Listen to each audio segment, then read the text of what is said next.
Tony की बंदूक। Tony बाहर खड़ा हुआ रो रहा था।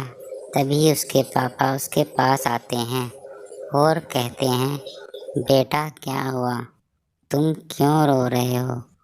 क्या किसी ने तुम्हें मारा? क्या हुआ टोनी, बोल क्यों नहीं रहे हो आप? बताओ बेटा मुझे, क्या हुआ? चुप हो जाओ, मुझे बताओ।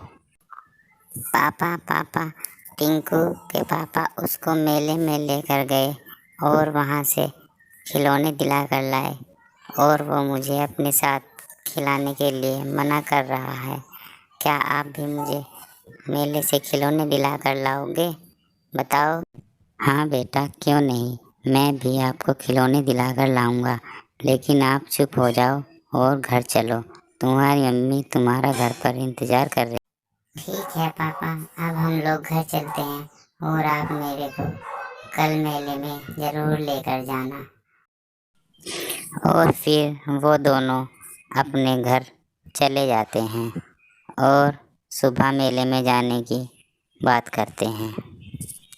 अगले दिन सुबह उसके पापा टोनी को लेकर मेले के लिए चल देते हैं और वो दोनों धीरे धीरे जा रहे होते हैं मेले की तरफ।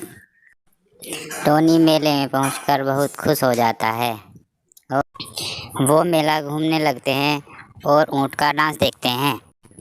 मेले में घूमते घूमते वे दुकानें देखते हैं और मौत का कुआं भी उन्हें नज़र आता है और फिर वे उसका आनंद लेते हैं।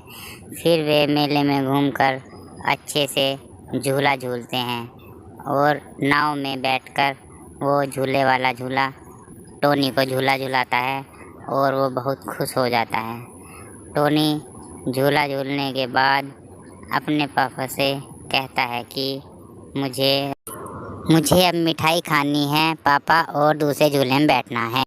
टोनी के पापा उसे मिठाई खिलाते हैं और दूसरे झूले की सैर कराते हैं और वो दूसरे झूले में बहुत खुश हो जाते हैं। और फिर वो घर की तरफ चलने के लिए कहते हैं कि अब हमें घर चलना चाहिए, बहुत देर हो चुकी थी, और वो घर की तरफ चल देते हैं।